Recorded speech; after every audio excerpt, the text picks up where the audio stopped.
আসসালামু আলাইকুম। আমরা সূরা হুদের ৮৪ নম্বর আয়াত থেকে আলোচনা শুরু করব ইনশাআল্লাহ। আউযু বিল্লাহি মিনাশ শাইতানির রাজিম। ওয়া ইলা মাদিয়ানা আকাহুম শুআয়বা। মাদিয়ানবাসীদের প্রতি তাদের ভাই শুআয়ব আলাইহিস সালামকে আল্লাহ তাআলা পাঠালেন। আল্লাহ বলেন, আমি প্রেরণ করলাম। কলা, তিনি তার জাতিকে বললেন, ইয়া কওমি ইবুদুল্লাহ, হে আমার জাতি, তোমরা আল্লাহর গোলামি করো। মালাকুম মিন ইলাহিন গায়রু, আল্লাহ ছাড়া তোমাদের কোনো ইলাহ। ওয়ালা তানকুসুল মিকাইলা ওয়াল মিজানা, তোমরা মাপ এবং ওজনে কম দিও না। ইন্নী আরাকুম বিখাইরিন, আমি তোমাদেরকে কল্যাণকর অবস্থায় দেখতে পাচ্ছি। তোমরা ভালো আছো, সব দিকেই সচ্ছলতা তোমাদের মধ্যে বিরাজ করছে। ওয়ান্নী আখাফু আলাইকুম আযাবা ইয়াউমিন মুহিত, আমি ভয় করছি তোমাদের উপরে ওই দিনের শাস্তি, যেই দিনটাকে আল্লাহ তাআলা পরিবেষ্টন করে রেখেছেন। ওই দিনটা কখনো আসবে সেটা আল্লাহর এলেমে আছে, এবং ওই দিন থেকে কেউ পালাতে পারবে না, কেউ লুকাতে পারবে না। এটা আল্লাহ পরিবেষ্টন করে রেখেছেন। ওয়া কওমি আফুল মিকাল ওয়াল মিজান, হে আমার জাতি, তোমরা মাপ এবং ওজন পুরোপুরি দাও। মাপ হলো কোনো পাত্র দ্বারা মাপা, আর মিজান হলো বাটখারার সেট দিয়ে মাপা।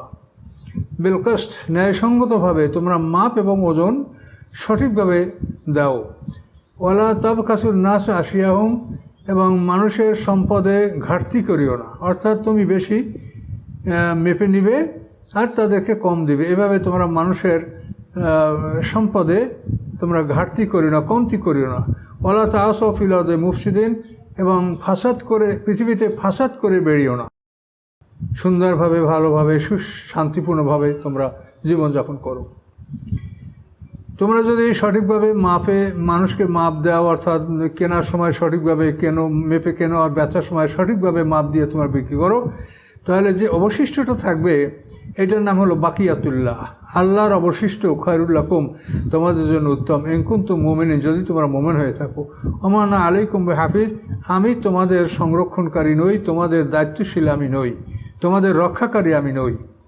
তো বাকিয়াতুল্লাহ বলতে বোঝা যায় যে আল্লাহ জাকাত, এহসান, তারপরে মাপে সঠিক দেওয়া, সঠিক মেপে নেওয়া, এইভাবে বিধান পালন করার পরে যে সম্পদ অবশিষ্ট থাকে এটাই বাকিয়াতুল্লাহ। অর্থাৎ আল্লাহর হুকুম অনুযায়ী সম্পদ ব্যয় করার পরে যা থাকে অবশিষ্ট, এটা বাকিয়াতুল্লাহ। তো পয়গম্বর বললেন শুআয়ব আলাইহিস সালাম যে এটা তোমাদের জন্য উত্তম যদি তোমরা মুমিন হয়ে থাকো, আর আমি তোমাদের রক্ষাকারী নই, তোমাদের বিপদ আসে তা আমি রক্ষা করতে পারবো না। ক্বালু ইয়া শুআয়ব, তখন তারা বলল, ও শুআয়ব, আসলাতুকা তা'মুরুকা নাতরুকা মা ইয়াবুদু আবাউনা, ও শুআয়ব, তোমার নামাজ তোমাকে আদেশ করে যে আমরা বর্জন করব ওই সব কিছু যা আমাদের বাপদাদারা ইবাদত করত। আওয়ান নাফালাফি আমওয়ালিনা মা নাশা, অথবা আমরা আমাদের মালে যা করতে চাইব তা করতে পারবো না। তোমার নামাজি কি এগুলো বলে? তো কোনো তাফসীরকাররা বলছেন যে সালাতুকা মানে দিনুকা, তোমার দিন, তোমার শরীয়তকে এটা বলছে যে আমাদের বাপদাদারা যে বস্তুর ইবাদত করতো তা আমরা করতে পারবো না, আমাদের মালে আমরা যেমন লেনদেন করি এটা আমরা করতে পারবো না। এটা কি বলছে?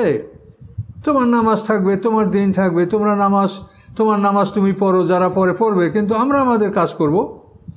ইন্নাকা লান্তাল হালিমুর রশিদ, নিশ্চয়ই তুমি তো অত্যন্ত ধৈর্যশীল এবং সৎপথ প্রাপ্ত সঠিক পথে চলার মানুষ। তো তুমি আমাদেরকে এগুলো বলছো কেন?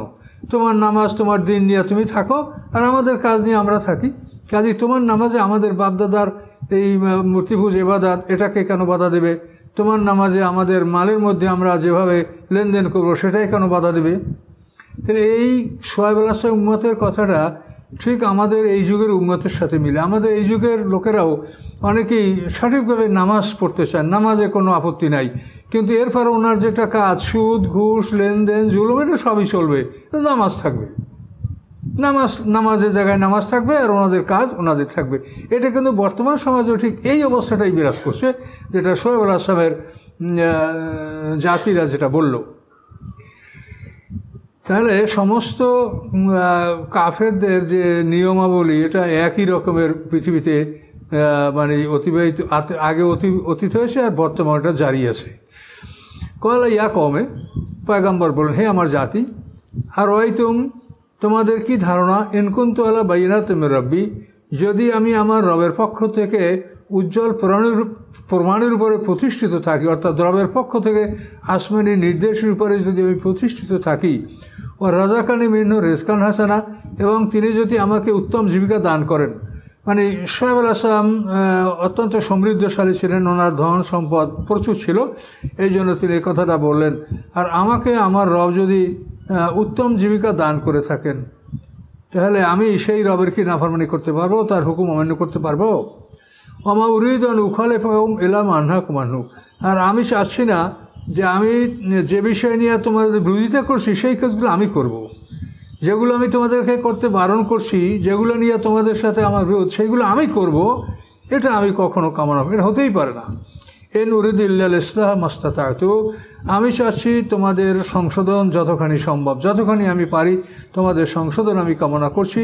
তোমরা মাপে কম দিও না, পথে বসে মানুষকে ধমক দাও যে পয়গম্বরের কাছে যেন তারা যেতে না পারে, দিন শিক্ষা না করতে পারে, এভাবে তোমরা যে কাজগুলি করছো এগুলি তোমরা সংশোধন করো। ওমা তৌফিক ইল্লা বিল্লাহ, আর আমার ক্ষমতা আল্লাহর উপরে নির্ভর। আমি কতটুকু কাজ করতে পারবো, কতখানি কাজ করার ক্ষমতা আমার আছে, এটা আল্লাহর উপরে নির্ভর। আলাইহি তাওয়াক্কালতু, আমি আল্লাহর উপরে সম্পূর্ণ নির্ভর করেছি, আমার রিলায়েন্স, আমার নির্ভরশীলতা সম্পূর্ণ আল্লাহর উপরে। ওয়া ইলাইহি উনীব, এবং আল্লাহর দিকে আমি মনোনিবেশিত হচ্ছি, আমি আল্লাহমুখী হচ্ছি, আল্লাহর দিকে আমি প্রত্যাবর্তনশীল, এবং আমি প্রত্যাবর্তনশীল হয়েই থাকবো। ওয়া কওমি লা ইয়াজরিমান্নাকুম শিকাকি আইয়ুসিবাকুম মিসলু মা আসাবা কওম নূহ আও কওম হুদ আও কওম সালেহ, হে আমার জাতি, তোমাদেরকে যেন এমন বিষয়ের উপরে তোমাদের, এমন কাজে তোমাদেরকে উদ্বুদ্ধ না করে, তোমাদেরকে এমন বিষয়ের উপরে তোমাদেরকে আরোহিত হতে না হয় যে আমার সাথে বিরোধিতা করার ফলে তোমরা এমন একটা অবস্থায় উপনীত না হও। হে আমার জাতি, আমার বিরোধিতা, আমার সাথে বিরোধিতা করার ফলে তোমরা এমন একটা পরিস্থিতি, এমন একটা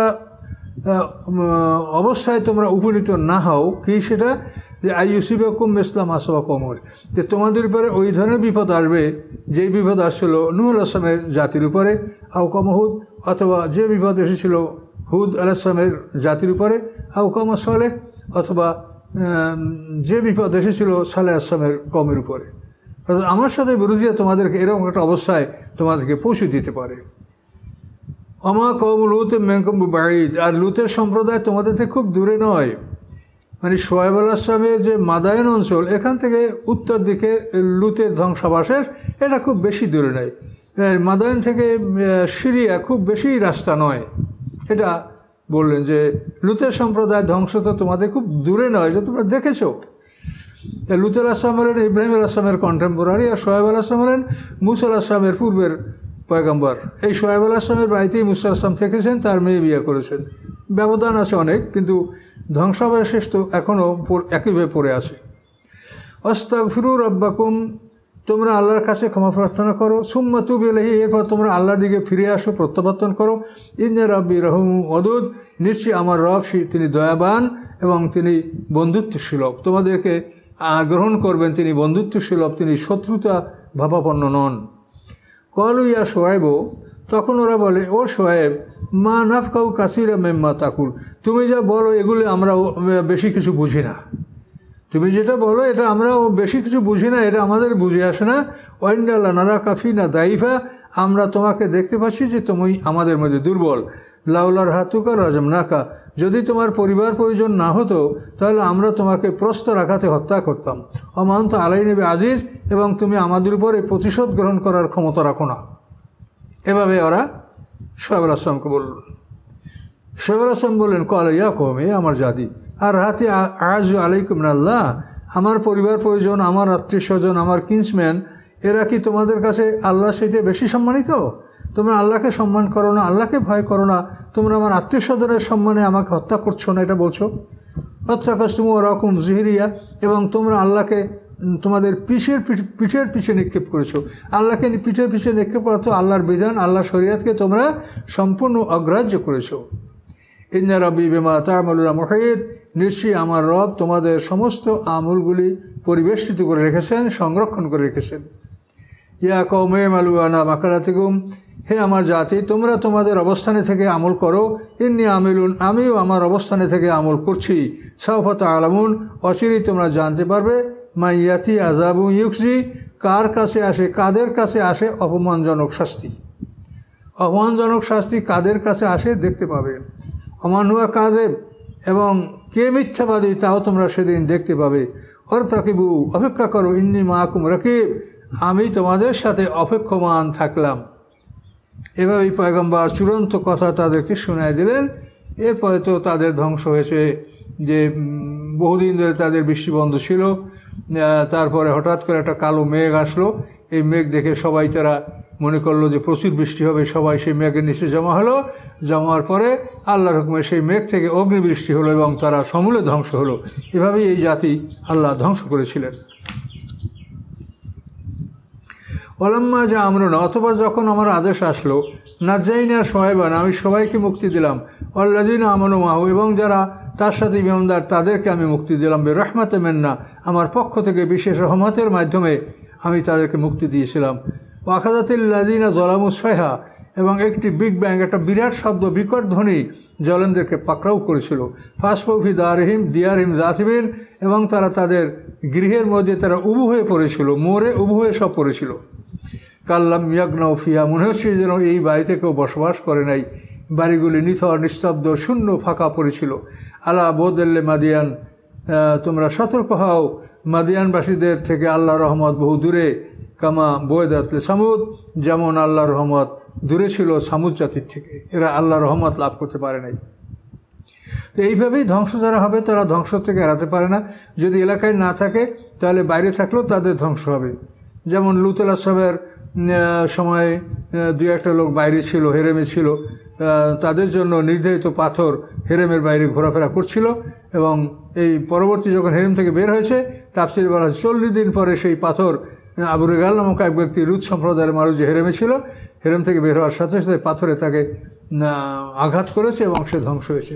এইভাবে যারা ধ্বংস হবে তারা হবেই হবে, কোনোভাবেই তারা আত্মরক্ষা করতে পারবে না। আবু রেগালের কবর আল্লাহ রসুল সাহাবায়ে কেরাম থেকে দেখিয়ে দিয়েছিলেন, এবং তার কবর খোদা হয়েছিল, সেই কবরের মধ্যে তার স্বর্ণের লাঠি পাওয়া গেছিল, লূত সম্প্রদায়ের লোক। ওয়ালাকাদ আরসালনা মূসা বিআয়াতিনা ওয়া সুলতানিম মুবিন, নিশ্চয়ই আমি পাঠিয়েছিলাম মূসা আলাইহিস সালামকে আমার নিদর্শন সহ এবং স্পষ্ট দলিল প্রমাণ সহ। নিদর্শন, মুজিজা এবং দলিল প্রমাণ সহ আমি যে মূসা আলাইহিস সালামকে পাঠিয়েছিলাম, যে তিনি আল্লাহ রসুল, উপযুক্ত প্রমাণ নিদর্শন নিয়ে আমি ফেরাউনের কাছে পাঠিয়েছিলাম। কার কাছে? ইলা ফেরাউন ওয়া মালাহি, মূসা আলাইহিস সালামকে পাঠিয়েছিলাম ফেরাউনের কাছে এবং তার সম্প্রদায়ের কাছে, তার জাতির কাছে। ফাত্তাবাউ আমরা ফেরাউন, ফেরাউনের জাতি ফেরাউনের আদেশ পালন করল। অমা আমরু ফেরাউন বেরশিদ, আর ফেরাউনের আদেশ কোনো অবস্থাতেই ন্যায়সঙ্গত ছিল না, তার আদেশগুলি ছিল সম্পূর্ণ সীমা লঙ্ঘন এবং অন্যায়। তো এভাবে শুআয়ব আলাইহিস সালামের জাতির আলোচনার পরে এবার মূসা আলাইহিস সালামের আলোচনা হচ্ছে। তো এটাই এই সূরার মধ্যে 7 জন পয়গম্বরের ইতিহাস তুলে ধরেছি, 7ম পয়গম্বরের ইতিহাস এখানে। তো এভাবে শুআয়ব আলাইহিস সালামের জাতি ধ্বংস হওয়ার পরে মূসা আলাইহিস সালামের কথার মধ্যে আমরা চলে আসি। তো এই শুআয়ব আলাইহিস সালামের জাতিটা ধ্বংস হওয়ার ব্যাপারে কোথাও আসে রাজফা, মানে ভূমিকম্প, তো আবার কোথাও আসে আযাব ইয়াউমে যুল্লাহ, মানে ছায়ার শাস্তি, ওই যেটা বললাম মেঘের ছায়ায় তাদের অগ্নিবৃষ্টি হয়েছিল। আর কোথাও ছিল প্রচণ্ড আওয়াজ, মানে আরাফে, এই ইয়াতে আসে সহিয়া, তারপর আরাফে আসে রাজফা, আর শুআরায় আসে ছায়ার শাস্তি, মেঘের ছায়ার শাস্তি। তো এই যেগুলো বলা আছে এই সবগুলোই তাদের উপরে আপতিত হয়েছিল, কোনোটাই বাকি ছিল না। প্রচণ্ড শব্দ হয়েছে, ভূমিকম্প হয়েছে, আর মেঘের আলারে অগ্নিবৃষ্টি হয়েছে, সবগুলোই তাদের উপরে আপতিত হয়েছে। এরপরে ফেরাউন সম্প্রদায়ের কাছে আল্লাহ মূসা আলাইহিস সালামকে পাঠালেন, কিন্তু তারা মূসার কথা শুনল না, শুনল ফেরাউনের কথা। আল্লাহ বলেন ফেরাউনের কথা আদেশ এটা কোনো ন্যায়সঙ্গত ছিল না।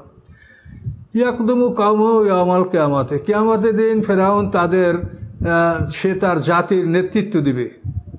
মানে কিভাবে? সে জাহান্নামের দিকে আগে আগে দৌড়াবে, আর তার পিছনে তার গোটা জাতি জাহান্নামের দিকে দৌড়াবে। এই জন্য সে হবে মানে লিডার, গাইড, জাহান্নামের নিয়ে যাওয়ার জন্য সে আগে লিড করবে এই জাতির।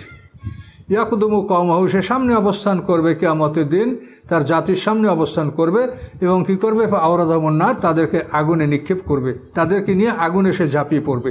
ও বেসাল বিরদুল মাওরুদ, নিকৃষ্ট এই অবতরণ এবং নিকৃষ্ট অবতরণ স্থল। ওয়াউৎপিউফি হাজির দুনিয়া ওয়াউৎপিউফি হাজির লানা, এবং তাদের পিছনে রয়েছে অভিশাপ, পৃথিবীর সবাই তাদেরকে অভিশাপ করছে। ওই ইয়াউমাল কিয়ামা, এবং কিয়ামতের দিনেও তারা যখন উঠবে সবাই তাদেরকে অভিশাপ করবে। বেশ আর রেফদুল মারফুদ, কত নিকৃষ্ট পুরস্কার, যেই পুরস্কার তাদেরকে দেওয়া হবে। আল্লাহ তাআলা মুসা আলাইহিস সালামের নামটা কোরআন 136 বার উল্লেখ করেছেন এবং তার নামের সাথে আবার ফেরাউনেরও ওইভাবে সম্পর্ক রয়েছে। যালিকা মিন আম্বাইল কুরা, আল্লাহ বলেন এই যে মানে 7 জন পয়গম্বরের ইতিহাস এটা তোমাদেরকে শোনানো হলো, এটা যালিকা মিন আম্বাইল কুরা, এই সমস্ত হলো জনপদের খবর, বিভিন্ন জনপদের খবর শোনানো হলো। নাকুসু আলাইকা, সেই আমি আল্লাহ বলেন নাকুসু আলাইকা, আমি বিবরণগুলি তোমাদের কাছে বর্ণনা করে শোনালাম। মেহনা কায়েমু হাসিদ, তাদের মধ্যে কতগুলি দৃষ্টান্ত ধ্বংসাবশেষ তো এখনও বিদ্যমান আর কতগুলি নিশ্চিহ্ন হয়ে গেছে। যেমন লুতের ধ্বংসাবশেষ এখনও বিদ্যমান, লুত সাগর, মৃত সাগর নামে ওই সাগর এখনও বিদ্যমান। হিজির অঞ্চলে সামুদ জাতির কতক ধ্বংসাবশেষ এখনও আছে। তো কতগুলি এখনও প্রতিষ্ঠিত রয়েছে আর কতগুলি নির্মূল হয়ে গেছে, নিশ্চিহ্ন হয়ে গেছে। আল্লাহ বলেন ওমা যালামনাহুম, আমি এই যাদের ধ্বংসের কথা শোনানো হলো, আল্লাহ বলেন আমি তাদের উপরে জুলুম করি নাই, ওয়ালাকিন যালামু আনফুসাহুম, বরং তারা নিজেদের উপরে নিজেরা জুলুম করেছে। ফামা আগনাত আনহুম আলিহাতুল্লাতি ইয়াদউনা মিন দুনিল্লাহ, আল্লাহকে বাদ দিয়ে তারা যে ইলাহদেরকে ডেকেছিল, এই ইলাহরা তাদের কোনো উপকারে আসে নাই, তাদের কোনো উপকার করতে পারে নাই। মিনসাই, কোনো কিছুই না। আল্লাহকে বাদ দিয়ে যারা ইলাহ নির্বাচন করে তাদেরকে ডেকেছে, তাদের নামে ধ্বনি দিয়েছে, তারা কোনোই উপকার তাদের করতে পারে নাই। লাম্মা যা আমরুনা, আল্লাহ যখন আমার আদেশ এসেছে তখন কোনো উপকার তাদের ওই মানে ফলস ডেটিগুলি তাদের কোনো উপকার করতে পারে নাই। অমা জাদুম গায়রা তাতবিব, এবং ধ্বংস ছাড়া তাদের কিছু হয়নি। তারা এইভাবে মিথ্যা উপাস্য নির্বাচন করে তাদের বাদাত করেছে। আল্লাহ বলেন ধ্বংস ছাড়া তারা কিছু অর্জন করতে পারে নাই। ও কাজালিকা আখজু রব্বিকে দা আখাজাল কুরা, আল্লাহ বলেন এইভাবেই তোমার রবের গ্রিপ, তোমার পাকড়াও, তোমার রব যখন পাকড়াও করে হে মুহাম্মদ সাল্লাল্লাহু আলাইহি ওয়াসাল্লাম, এভাবেই কঠিনভাবে পাকড়াও করে। আল্লাহর মতো এরকম কেউ শক্তভাবে ধরতে পারে না। আখজু রব্বিকে, এভাবেই তোমার রবের পাকড়াও, তোমার রবের মানে গ্রিপ, মানে কঠিনভাবে, কঠিন হাসতে ধরা, এটা আল্লাহ এভাবে কঠিন হাসতেই ধরেন যাদেরকে ধরেছেন। এই জনপদগুলি কিভাবে ধ্বংস হয়েছে, কঠিন হাসতে আল্লাহ ধ্বংস করেছেন, পাকড়াও করেছেন, ধ্বংস করেছেন। ওহিয়া জালেমাতুন, এবং এই জনপদগুলি ছিল অত্যাচারী। ইন্না আখাযাহু আলিমুন শাদীদ, নিশ্চয়ই আল্লাহর পাকড়াও এটা অত্যন্ত বেদনাদায়ক এবং অত্যন্ত কঠিন পাকড়াও। ইন্না ফি যালিকা আয়াতাল লিমান খাফা আযাবাল আখিরাহ, নিশ্চয়ই এগুলির মধ্যে রয়েছে নিদর্শন ওই জাতির জন্য যারা পরকালের শাস্তিকে ভয় করে। যালিকা ইয়াউমুম মাজমুন লাহুন নাস, এবং সেই যে দিন মানে আযাবাল আখিরাহ, এই পরকালের দিনটা, এটা হচ্ছে ইয়াউমুম মাজমুন লাহুন নাস, ওই দিনে সমস্ত মানুষ একত্রিত হবে, এটা একত্রিত হওয়ার দিন। এই জন্য হাসর শব্দের অর্থ একত্রিতকরণ। ও যালিকা ইয়াউমুম মাশহুদ, এবং ওই দিনে সবাই উপস্থিত হবে, আকাশের ফেরেশতারা, জমিনে যারা আছে, কবরে যারা আছে, বরজাকে যারা আছে, যে যেখানে আছে সবাই সেদিন ওই মাঠে উপস্থিত হবে। ওমা নুআখিরুল্লাহ আজালে মাদুদ, আল্লাহ বলেন তাদেরকে আমি নির্ধারিত সময়ের জন্য অবকাশ দিচ্ছি। তাদের জন্য সময়টা নির্ধারিত করা আছে, এটা আমি আগের থেকে নির্ধারিত করে দিয়েছি। এই জন্য আমি তাদের সময়টা আমি ওই পর্যন্ত তাদেরকে অবকাশ দিচ্ছি, যে তাদের সময়টা আসলেই আমি তাদেরকে ধ্বংস করব। আল্লাহ বলেন নিশ্চয়ই আমি তাদেরকে নির্ধারিত সময় পর্যন্ত অবকাশ দিচ্ছি। ইয়াউমায়াতে, এরপরে যখন নির্ধারিত দিন এসেই যাবে, লা তাকাল্লামু নাফসুন ইল্লা বিইজনি, সেদিন আল্লাহর অনুমতি ছাড়া কেউ কথাই বলতে পারবে না। অর্থাৎ নির্ধারিত দিনে যখন বিচারের মাঠে সবাই উপস্থিত হবে, আল্লাহ উপস্থিত হবেন বিচারক হিসেবে, ফেরেশতারা থাকবে, মানুষরা থাকবে, আসামি বাদী সবাই উপস্থিত দেবে, সাক্ষী উপস্থিত থাকবে। সেদিন আল্লাহর অনুমতি ছাড়া কেউ কোনো কথা বলতে পারবে না। ফামেনহুম শাকিম ওয়া সাঈদ, তাদের মধ্যে একদল আছে দুর্ভাগ্যবান আর একদল হবে সৌভাগ্যবান। ফাম্মাল্লাযিনা শাকু, অথবা যারা হবে দুর্ভাগ্যবান, ফাফিন নারে, তারা আগুনের মধ্যে থাকবে। লাহুম ফিহা জাফিরুন ওয়া শাহিক, সেখানে তাদের প্রচণ্ড শ্বাস প্রশ্বাস তারা করবে। জাফির হলো শ্বাস বের করা, আর শাহিক হলো শ্বাস ভিতরে টানা। তো এই জাফির এবং শাহিক এটা সাধারণত গাধার আওয়াজ, গাধার চিৎকারের জন্য ব্যবহার করা হয়। গাধার সম্পর্কে তাফসীরে বলা আছে যে গাধাকে বেঁধে রাখা হয়, সেই গাধার জন্য মালিক যখন খাবার নিয়ে বের হয়, তখন ওই মালিকের কাছে খাবার দেখে যে গাধা চিৎকার করে, এইটাকে, এই গাধার যে ডাক, এই ডাকটাকে শাহিক বলা হয়। তো লাহুম ফাফিন নারে লাহুম ফিহা জাফিরুন ওয়া শাহিক, তো এখানে এই গাধার ডাকের মতো জাহান্নামের চিৎকার, অর্থাৎ জাহান্নাম যখন দেখতে পাবে যে এইগুলি আমার আসামি, তখন জাহান্নাম তাদেরকে ওই গাধার মতো ডাকবে, চিৎকার করবে যে আসো, আমি অমুক, আমি জাহান্নাম, আমি হুতামা, আমি লুজা। মানে কোন দোজকে যাবে, প্রত্যেকটা দোজক তাদুমান আদবার ওয়াতাল্লাহ, প্রত্যেকটা দোজক তার আসামিদেরকে নাম ধরে, পিতার নাম ধরে তারা ডাকবে। এই জাহান্নামের এই ডাককে শাহিক বলা হয়েছে।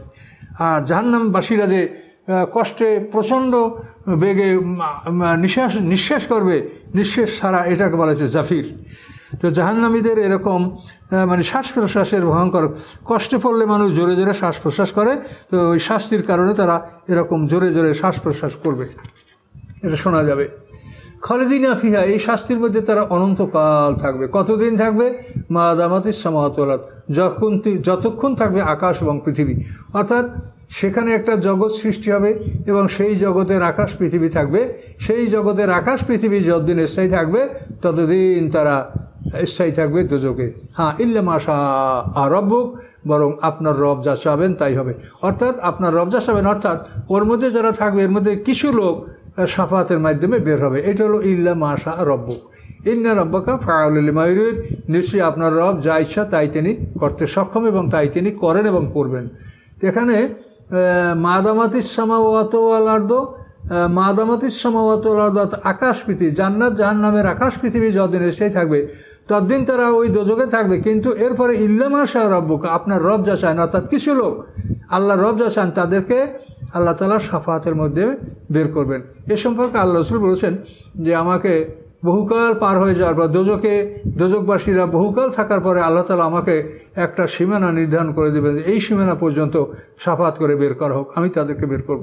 এরপর আবার বহুকাল পার হয়ে যাবে, তারপর আল্লাহ তাআলা আবার আমাকে বলবেন এই সীমানা পর্যন্ত বের করা হোক, আমি বের করব। এরপর তৃতীয়বারে আল্লাহ আমাকে সীমানা দিবেন, আমি সেই সীমানা পর্যন্ত সবাইকে বের করব। এরপরে আর দোজখ থেকে কেউ বের হবে না। এরপরে যারা থাকবে তাদেরকে দোজখের মধ্যে লোহার সিন্ধুকে ভরে, সেই লোহার পেরেক দিয়ে আটকিয়ে তাদেরকে জ্বলন্ত আগুনের মধ্যে সিন্ধুকে ভরা অবস্থায় রেখে দেওয়া হবে। এরপর যারা জাহান্নামে থাকবে তারা অনন্তকাল এভাবে জ্বলতেই থাকবে। আম্মাল্লাযিনা শহীদু, অথবা যারা হবে ভাগ্যবান, ফাফিল জান্নাতে খালিদিনা ফিহা, তারা জান্নাতে অনন্তকাল থাকবে। মা দামাতিস সামাওয়াতু ওয়াল আরদ, জান্নাতের আকাশ পৃথিবী যতদিন বিদ্যমান থাকবে ততদিন তারা জান্নাতে থাকবে। ইল্লা মা শাআ রাব্বুক, এরপর আপনার রব যা চান। কি চান আপনার রব? আতান গায়রা মাজুজ। এরপর আল্লাহ বলছেন আতান গায়রা মাজুজ, অর্থাৎ তাদের যে দান, এটা অফুরন্ত দান, কখনো বন্ধ হবে না, কখনোই এই দানটা বন্ধ হবে না। আকাশ পৃথিবী যতদিন থাকবে ততদিন থাকবে। তারপরও আপনার রব যা চান, কী চান সেটা সামনে, আতান গায়রা মাজুজ, যে তাদের অনুদান কখনোই বন্ধ হবে না, কখনোই ক্ষান্ত হবে না, এটা চলতেই থাকবে। এভাবে আল্লাহ তাআলা জান্নাত জাহান্নামী দুই দলের কথা এখানে আল্লাহ উল্লেখ করেছেন। অত্যন্ত ভয়ঙ্কর কথা, কাজে আমরা সতর্ক হব। দুনিয়াতে সব কিছুর সমাধান করে যাওয়া যাবে, কিন্তু এখান থেকে চলে যাওয়ার পরে, মৃত্যুর পরে কোনো বিষয় কোনো সমাধান করা যাবে না। সমাধানের জায়গা এই পৃথিবী, এখানে বসেই মানুষ তার সব ভুল ত্রুটি সমাধান করে এখান থেকে বিদায় হতে পারে যদি সে ইচ্ছা করে।